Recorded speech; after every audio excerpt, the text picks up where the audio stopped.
Kochi metro വിഷയത്തിൽ സംസ്ഥാന സർക്കാരിന്റെ ഇടപെടൽ ഫലം കണ്ടു. ഇ ശ്രീധരനും പ്രതിപക്ഷ നേതാവ് രമേശ് ചെന്നിത്തലയും മെട്രോയുടെ ഉദ്ഘാടന വേദിയിൽ ഉണ്ടാകും.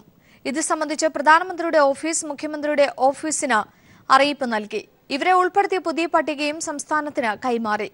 ഇ ശ്രീധരൻ, പ്രതിപക്ഷ നേതാവ് രമേശ് ചെന്നിത്തല, പി.ടി. തോമസ് എന്നിവരെ വേദിയിൽ ഉൾപ്പെടുത്തണമെന്നാവശ്യപ്പെട്ട് മുഖ്യമന്ത്രി നേരത്തെ പ്രധാനമന്ത്രിയുടെ ഓഫീസിന് കത്തയച്ചിരുന്നു. ഇതേ തുടർന്നാണ് മുഖ്യമന്ത്രിയുടെ ഓഫീസിലേക്ക് പ്രധാനമന്ത്രിയുടെ ഓഫീസിൽ നിന്നും തിരുത്തിയ പുതിയ അറിയിപ്പ് വന്നത്. മെട്രോ ഉദ്ഘാടനത്തിന് മുന്നോടിയായി ഒരുക്കങ്ങൾ വിലയിരുത്താൻ മെട്രോമാൻ ഇ ശ്രീധരൻ മെട്രോ സ്റ്റേഷനുകൾ സന്ദർശിച്ചു. ഉദ്ഘാടന ചടങ്ങിലേക്ക് തന്നെ ക്ഷണിക്കാത്തതിൽ പരാതിയോ പരിഭവമോ ഇല്ലെന്നും ക്ഷണിച്ചാൽ വേദിയിൽ ഉണ്ടാകുമെന്നും അദ്ദേഹം പറഞ്ഞു. മെട്രോ രണ്ടാം ഘട്ട നിർമ്മാണത്തിന് DMRCയുടെയോ തന്റെയോ ആവശ്യമില്ലെന്നും അദ്ദേഹം കൂട്ടിച്ചേർത്തു. ഉദ്ഘാടന ചടങ്ങിൽ തന്നെ ക്ഷണിക്കാത്തതിൽ പരാതിയോ പരിഭവമോ ഇല്ലെന്ന് ഇ ശ്രീധരൻ പറഞ്ഞു. സംഭവം വിവാദമാക്കേണ്ട കാര്യമില്ല. ഉദ്ഘാടന ചടങ്ങിലേക്ക് ക്ഷണിച്ചാൽ വേദിയിൽ ഉണ്ടാകുമെന്നും അദ്ദേഹം കൂട്ടിച്ചേർത്തു.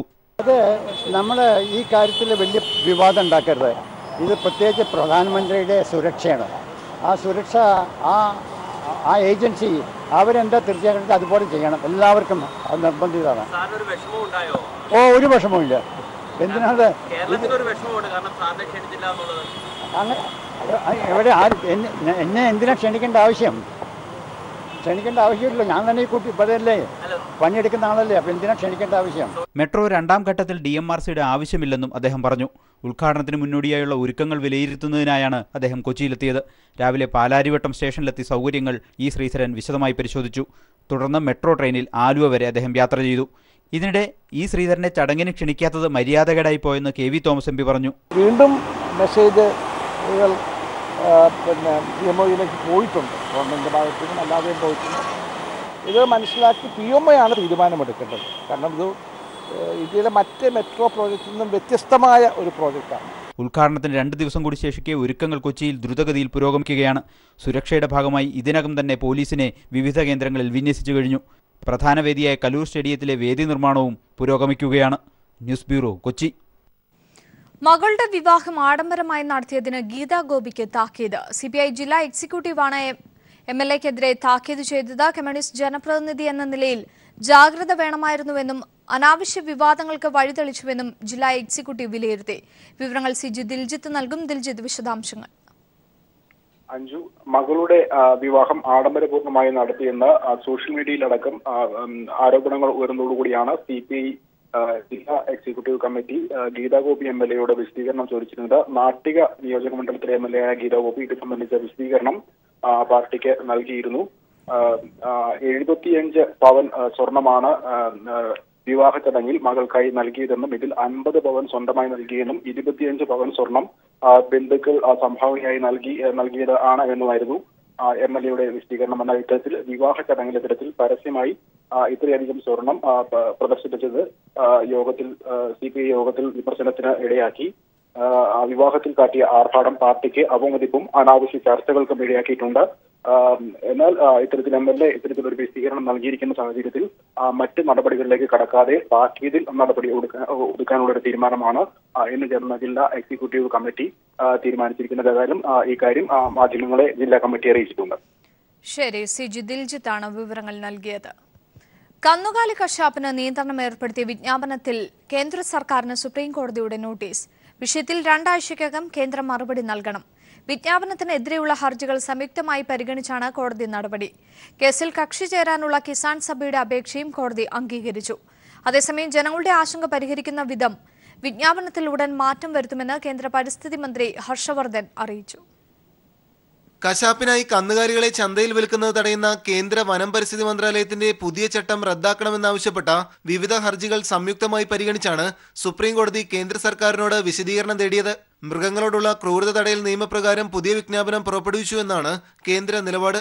എന്നാൽ ഭക്ഷണാവശ്യത്തിനായി മൃഗങ്ങളെ കൊല്ലുന്നതിന് മൃഗങ്ങളോടുള്ള ക്രൂരത തടയൽ നിയമത്തിൽ അനുവദിച്ചിട്ടുണ്ടെന്ന് ഹർജിക്കാർ ചൂണ്ടിക്കാട്ടി. ഇക്കാര്യത്തിൽ 2 ആഴ്ചയ്ക്കകം മറുപടി നൽകണമെന്നാവശ്യപ്പെട്ടാണ് സുപ്രീം കോടതി കേന്ദ്ര സർക്കാരിന് നോട്ടീസ് അയച്ചത്.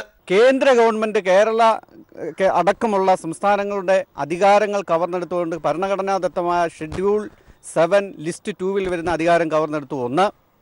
അതുപോലെ തന്നെ government of India business allocation റൂൾസിൽ പറഞ്ഞിരിക്കുന്നതനുസരിച്ചിട്ട് ഇപ്പോൾ ഇഷ്യൂ ചെയ്തിട്ടുള്ള ഈ നോട്ടിഫിക്കേഷൻ എന്ന് പറയുന്നത് തീർച്ചയായിട്ടും ആനിമൽ ഹസ്ബൻഡറിയുടെ അണ്ടറിൽ വരുന്നത് മാത്രമാണ് എന്നും ഇപ്പോൾ നോട്ടിഫിക്കേഷൻ ഇഷ്യൂ ചെയ്തിട്ടുള്ള ഫോറസ്റ്റ്, ക്ലൈമറ്റ് തുടങ്ങിയിട്ടുള്ള ആ ഒരു വകുപ്പിൻ്റെ കീഴിലുള്ളതല്ല എന്നും ഞങ്ങൾ കോടതിയെ ധരിപ്പിക്കുകയുണ്ടായി.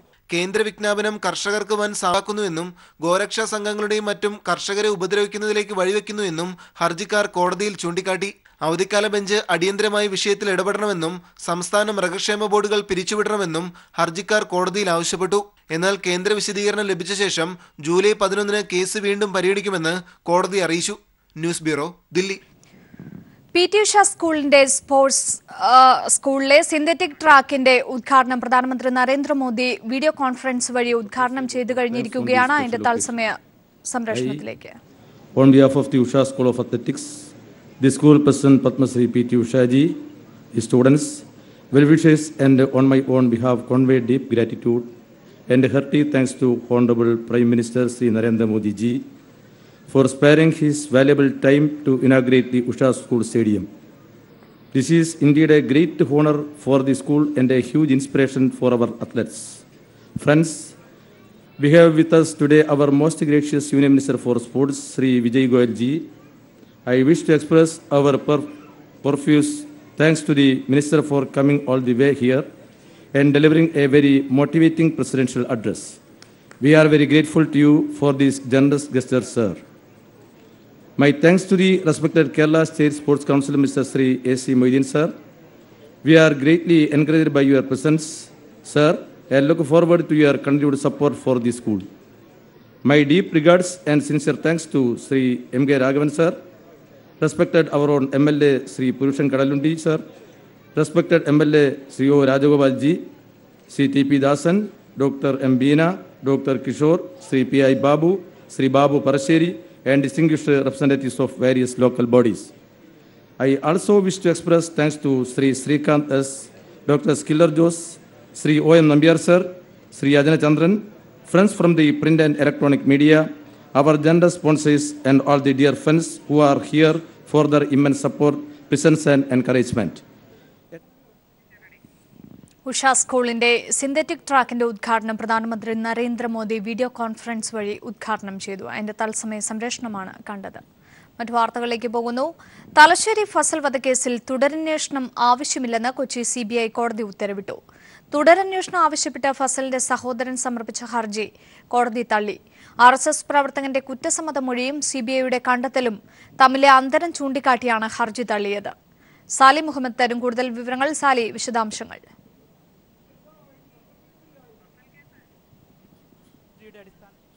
നടത്താനാവില്ലെന്ന് വ്യക്തമാക്കിയാണ് CBI കോടതി ഹർജി തള്ളിയത്. കുറ്റസമ്മതമൊഴിയും CBIയുടെ കണ്ടെത്തലും തമ്മിൽ വ്യത്യാസമുണ്ടെന്നും കോടതി ഉത്തരവിൽ ചൂണ്ടിക്കാട്ടി. ഫസലിന്റെ ഭാര്യയുടെ ആവശ്യപ്രകാരമാണ് ഹൈക്കോടതി CBI അന്വേഷണത്തിന് ഉത്തരവിട്ടത്. എന്നാൽ തുടരന്വേഷണ ആവശ്യവുമായി ഫസലിന്റെ ഭാര്യ കോടതിയെ സമീപിച്ചിട്ടില്ലെന്നും കോടതി ഉത്തരവിൽ പറയുന്നു. എന്നാൽ നിർണായക തെളിവുകൾ കോടതി പരിഗണിച്ചില്ലെന്ന് ഫസലിന്റെ സഹോദരന് വേണ്ടി ഹാജരായ അഡ്വക്കേറ്റ് K. വിശ്വൻ പറഞ്ഞു. ഹൈക്കോടതിയിൽ അപ്പീൽ സമർപ്പിക്കുമെന്നും അദ്ദേഹം വ്യക്തമാക്കി. ഫസൽ ഈ കേസിൽ 2-3 പ്രതികളാക്കപ്പെട്ടിട്ടുള്ള ആളുകളെ പോളിഗ്രാഫ് ടെസ്റ്റിന് വിധേയമാക്കിയിരുന്നു. ആ സമയത്ത് ഇവർ രണ്ടുപേരും ജീവിതത്തിൽ ഫസലിനെ കണ്ടിട്ടില്ല എന്നുള്ളതാണ് അതിൻ്റെ റിസൾട്ട്. അതുപോലെ കാരായ ചന്ദ്രശേഖരനും രാജനും അങ്ങോട്ട് CBIക്ക് എഴുതി കൊടുത്തിട്ടുണ്ട്, ഞങ്ങൾ ഏത് ടെസ്റ്റിനും വിധേയമാകാൻ തയ്യാറാണ്. ആ വെല്ലുവിളി CBI സ്വീകരിച്ചിട്ടില്ല. തങ്ങൾ നിരപരാധികളാണെന്നും നിയമവ്യവസ്ഥയിൽ വിശ്വാസമുണ്ടെന്നും CBI കേസിൽ പ്രതി ചേർത്ത കാരായി ചന്ദ്രശേഖരൻ പറഞ്ഞു. നീതി ഞങ്ങൾ പ്രതീക്ഷിക്കുകയാണ്. ഇതൊരു എതിരായ ഉത്തരവായിട്ട് കാണാൻ പറ്റില്ല. കാരണം മേൽക്കോടതികൾ ഒരുപാട് കോടതികളുണ്ട്. ഈ ഒരു കോടതിയുടെ അഭിപ്രായം മാത്രമാണ്. മറ്റു കോടതികളുടെ അഭിപ്രായങ്ങളല്ലേ വരണമല്ലോ, അപ്പോൾ അതല്ലേ പറയാൻ പറ്റും. ഫസലിനെ കൊലപ്പെടുത്തിയത് തങ്ങളാണെന്ന RSS പ്രവർത്തകൻ സുബീഷിന്റെ മൊഴിയുടെ അടിസ്ഥാനത്തിലായിരുന്നു തുടരന്വേഷണം ആവശ്യപ്പെട്ട് ഫസലിന്റെ സഹോദരൻ CBI കോടതിയെ സമീപിച്ചത്. സുബീഷിന്റെ കുറ്റസമ്മത മൊഴിയുടെ ദൃശ്യങ്ങളും ഫോൺ സംഭാഷണത്തിന്റെ ശബ്ദരേഖയും ഫസലിന്റെ സഹോദരൻ ഹർജിക്കൊപ്പം ഹാജരാക്കിയിരുന്നു. News bureau, Kochi.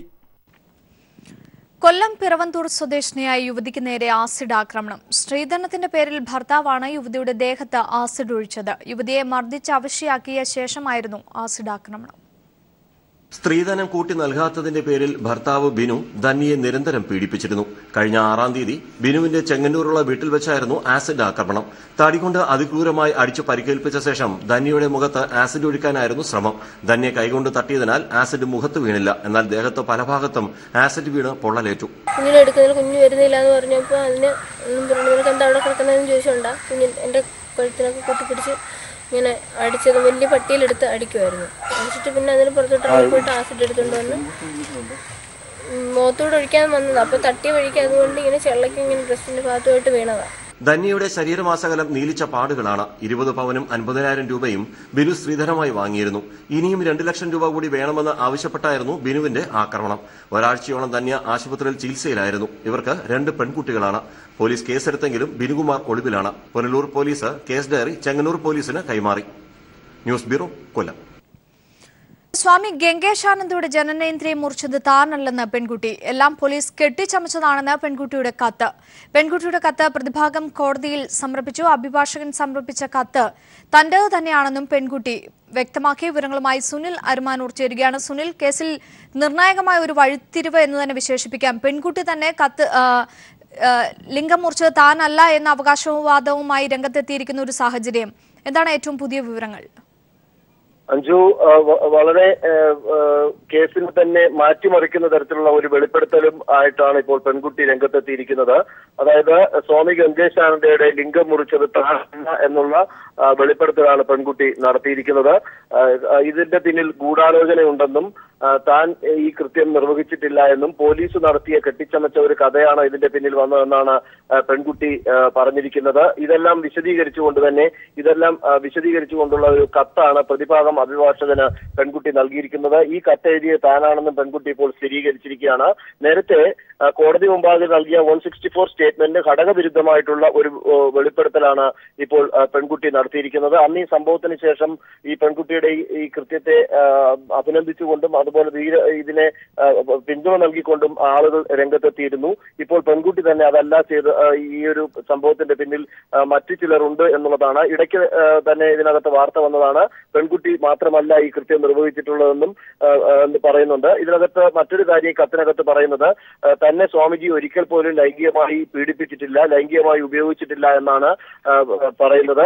താനും സ്വാമിജിയും തമ്മിൽ നല്ലൊരു ബന്ധം തന്നെയാണ് നിലനിന്നിരുന്നതെന്നും അന്ന് ഈ സംഭവം നടക്കുന്ന ദിവസം വീട്ടിൽ 2 പേർ കൂടെ ഉണ്ടായിരുന്നു. തന്റെ കാമുകന്റെ സുഹൃത്തുക്കളായ 2 പേരും കൂടെ ഉണ്ടായിരുന്നു. ഇവർ ചില കാര്യങ്ങൾ സ്വാമിജിയുടെ റൂമിനകത്ത് പോയി ചില കാര്യങ്ങൾ ചെയ്യുന്നത് ശ്രദ്ധയിൽപ്പെട്ടു.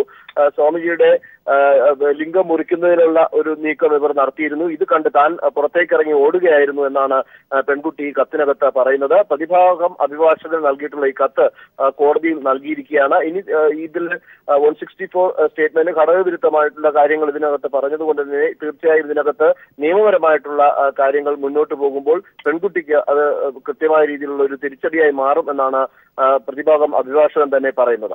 സുനിൽ, ഈ കേസിലെ ചില വഴിത്തിരിവുകൾ കൂടി പരിശോധിച്ചാൽ ഒരുപക്ഷെ കേസിൽ ആദ്യം തന്നെ പെൺകുട്ടിയുടെ കാമുകൻ ഉൾപ്പെട്ടിട്ടുണ്ട് എന്നുള്ള ഒരു അവകാശവാദം ഉണ്ടായിരുന്നു. പിന്നീട് പെൺകുട്ടിയുടെ അമ്മ തന്നെ പെൺകുട്ടിക്കെതിരെ രംഗത്ത് വരുന്ന ഒരു സാഹചര്യം. ഇപ്പോൾ ഇതാ പെൺകുട്ടി തന്നെ പോലീസിനെതിരെ വരുന്ന ഒരു എല്ലാം കൂടി ഒന്ന് പരിശോധിക്കുമ്പോൾ ഒരുപക്ഷെ ഇതിനു പിന്നിൽ ആരുടെയെങ്കിലും കൈകൾ ഉണ്ട് എന്ന് വേണോ അനുമാനിക്കാൻ? തീർച്ചയായും അഞ്ജു, ഇതിനകത്ത് സമഗ്രമായിട്ടുള്ള ഒരു അന്വേഷണത്തിന്റെ ആവശ്യകതയാണ് ഇപ്പോൾ ഉയർന്നു വന്നിരിക്കുന്നത്. കാരണം ആദ്യം പെൺകുട്ടിയാണ് ലിംഗം മുറിച്ചതെന്ന് അമ്മയും ഒപ്പം സ്റ്റേഷനിൽ വന്ന് മൊഴി കൊടുക്കുന്ന സാഹചര്യം. പിന്നീട് സ്വാമിക്കൊപ്പം നിന്നുകൊണ്ട് സ്വാമി ഇത്തരത്തിൽ ലൈംഗികമായി ഉപയോഗിച്ചിട്ടില്ല എന്നുള്ള തരത്തിൽ അമ്മയുടെ വെളിപ്പെടുത്തൽ വരുന്നു. അതിനുശേഷം സ്വാമി തന്നെ തന്റെ ലിംഗം മുറിച്ചത് പെൺകുട്ടി അല്ല എന്ന് പോലീസിനോട് വെളിപ്പെടുത്തുന്നു. അതിന് കേസ് രജിസ്റ്റർ ചെയ്യുന്നുണ്ട്. സ്വാമിയുടെ ലിംഗം മുറിച്ചത് പരാതിയെ തുടർന്ന് കേസ് രജിസ്റ്റർ ചെയ്യുന്ന ഒരു സാഹചര്യം. അതിനുശേഷമാണ് ഇതിനകത്ത് ഒരു കാമുകന്റെ സാന്നിധ്യമുണ്ട്. അത്തരത്തിൽ കാമുകനും പെൺകുട്ടിയും ചേർന്നാണ് ഈ കൃത്യം നിർവഹിച്ചത് അമ്മ വെളിപ്പെടുത്തിക്കൊണ്ട് രംഗത്തെത്തിയത്. അതിന് തൊട്ടു പിന്നാലെയാണ് ഇപ്പോൾ കോടതിയിൽ തന്നെ ഇത് രേഖയായി എഴുതിക്കൊണ്ട് പെൺകുട്ടി പറഞ്ഞിരിക്കുന്നത് സ്വാമിജിയുടെ ലിംഗം മുറിച്ചത് താനല്ല, മറിച്ച് മറ്റു ചില ആളുകൾ ചേർന്നാണ്. ഈ സംഭവത്തിന് പിന്നിൽ ഗൂഢാലോചനയുണ്ട്. അത് പുറത്തു വരേണ്ട ഒരു സാഹചര്യമാണ്. അതോടൊപ്പം തന്നെ ഈ സംഭവം നടക്കുന്ന ദിവസം കാമുകനും കാമുകന്റെ സുഹൃത്തുക്കളും വീട്ടിലുണ്ടായിരുന്നു. സ്വാമി തന്നെ ലൈംഗികമായി ഉപയോഗിച്ചിട്ടില്ല എന്നുള്ളതടക്കമുള്ള ഒരു വെളിപ്പെടുത്തൽ തന്നെയാണ് ഇപ്പോൾ ഈ കത്തിലൂടെ ഈ പെൺകുട്ടി നടത്തിയിരിക്കുന്നത്. കത്തെഴുതിയത് താനാണ്. ഇംഗ്ലീഷിലാണ് കത്തെഴുതിയിരിക്കുന്നത്. ഈ കത്തെഴുതിയതും ഇത് തന്റെ ഹാൻഡ് റൈറ്റിംഗ് ആണ് എന്നുള്ളത് സംബന്ധിച്ചും സ്ഥിരീകരണം പെൺകുട്ടി നടത്തിക്കഴിഞ്ഞു. ഈ കത്ത് കോടതിയിൽ ഇനി ഹാജരാക്കുകയാണ്. പ്രതിഭാഗ അഭിഭാഷകൻ കോടതിയിൽ ഹാജരാക്കിയിരിക്കുകയാണ്. ഇതിന്മേൽ പോലീസാണ് ഈ ഒരു ഇത്തരത്തിലൊരു ലിംഗം ഛേദിച്ചത് പെൺകുട്ടിയാണ് എന്നുള്ള തരത്തിലൊരു കഥ മെനഞ്ഞുകൊണ്ട് ഇതിനെ മറ്റൊരു തരത്തിലേക്ക് കൊണ്ടുപോയത് എന്നാണ്. ഇതിന്റെ പിന്നിൽ മറ്റു ചിലരുടെ കൈകളുണ്ട് എന്നുള്ള ഒരു സൂചനയാണ് പെൺകുട്ടിയുടെ ഈ കത്തിലൂടെ ലഭിക്കുന്നത്. ശരി, വ്യക്തമാണ്. സ്വാമി ഗംഗേശാനന്ദയുടെ ജനനേന്ദ്രിയം മുറിച്ചത് താനല്ലെന്ന അവകാശവാദവുമായി പെൺകുട്ടി രംഗത്ത് വന്നിരിക്കുകയാണ്. എല്ലാം പോലീസ് കെട്ടിച്ചമച്ചതാണെന്ന് പെൺകുട്ടിയുടെ കത്ത് പ്രതിഭാഗം കോടതിയിൽ സമർപ്പിച്ചിരിക്കുകയാണ്. വിവരങ്ങളാണ് സുനിൽ അരുമാനൂർ നൽകിയത്. സ്വാമി ഗംഗേശാനന്ദയുടെ ജനനേന്ദ്രിയം മുറിച്ചത് താനല്ല എന്ന അവകാശവാദവുമായി പെൺകുട്ടി രംഗത്ത് വന്നിരിക്കുകയാണ്. എല്ലാം പോലീസ് കെട്ടിച്ചമച്ച ഒരു കഥയാണ് എന്നാണ് പെൺകുട്ടിയുടെ വെളിപ്പെടുത്തൽ. പെൺകുട്ടിയുടെ കത്ത് പ്രതിഭാഗം കോടതിയിൽ സമർപ്പിച്ചിരിക്കുന്ന ഒരു സാഹചര്യമാണ് നിലവിലുള്ളത്. അഭിഭാഷകൻ സമർപ്പിച്ച കത്ത് തന്റേത് തന്നെയാണെന്ന് പെൺകുട്ടി സ്ഥിരീകരിക്കുകയും ചെയ്തിരിക്കുന്നു. വിശദാംശങ്ങൾ നൽകാൻ സുനിൽ അരുമാനൂർ ചേരുകയാണ്. സുനിൽ, ഈ ഒരു കേസ് അത് നിർണായകമായ ഒരു വഴിത്തിരിവിലേക്ക് തന്നെ എത്തിയെന്ന് വേണം വിശേഷിപ്പിക്കാൻ. പെൺകുട്ടി ഗംഗേശാനന്ദയ്ക്ക് അനുകൂലമായ മൊഴികൾ നൽകുന്നു. അത്തരത്തിലൊരു കത്താണ് ഇപ്പോൾ കോടതിയിൽ സമർപ്പിച്ചിരിക്കുന്നത്. എത്രത്തോളം വിശ്വാസയോഗ്യമാണ് ഈ ഒരു പുതിയ വെളിപ്പെടുത്തൽ? അഞ്ജു, ഈ പുതിയ വെളിപ്പെടുത്തൽ കൂടുതൽ കാര്യങ്ങൾ കൺഫ്യൂഷൻ ആക്കുന്ന തരത്തിലേക്കാണ് പോകുന്നത്. അതിനൊപ്പം തന്നെ കൂടുതൽ ഗൂഢാലോചന ഇതിനകത്ത് എന്നുള്ളതിന്റെ സൂചനകൾ തന്നെയാണ് ഈ കത്തിൽ നിന്ന് മനസ്സിലാക്കാൻ സാധിക്കുന്നത്. പെൺകുട്ടിയുടെ കൈപ്പടയിൽ തന്നെ ഇംഗ്ലീഷിൽ എഴുതിയ കത്താണ് പ്രതിഭാഗം അഭിഭാഷകന് കൈമാറുകയും അഭിഭാഷകൻ കോടതിയിൽ നൽകുകയും ചെയ്തിരിക്കുന്നത്. ഈ കത്തിനകത്ത് പറയുന്നത് നിർണായകമായിട്ടുള്ള ചില വെളിപ്പെടുത്തലുകൾ തന്നെയാണ്. അന്ന് പെൺകുട്ടിയാണ് സ്വാമി ഗംഗേശാനന്ദയുടെ ലിംഗം എന്നുള്ളത് തന്നെയായിരുന്നു വാർത്തകൾ പുറത്തു വന്നതും. അന്ന് മൊഴി ആദ്യമായി പെൺകുട്ടി പോലീസിന് നൽകുകയും അതിനുശേഷം മജിസ്ട്രേറ്റിന് മുമ്പിൽ നടത്തുകയും ചെയ്തത് ഇത്തരത്തിലുള്ള വെളിപ്പെടുത്തൽ തന്നെയായിരുന്നു.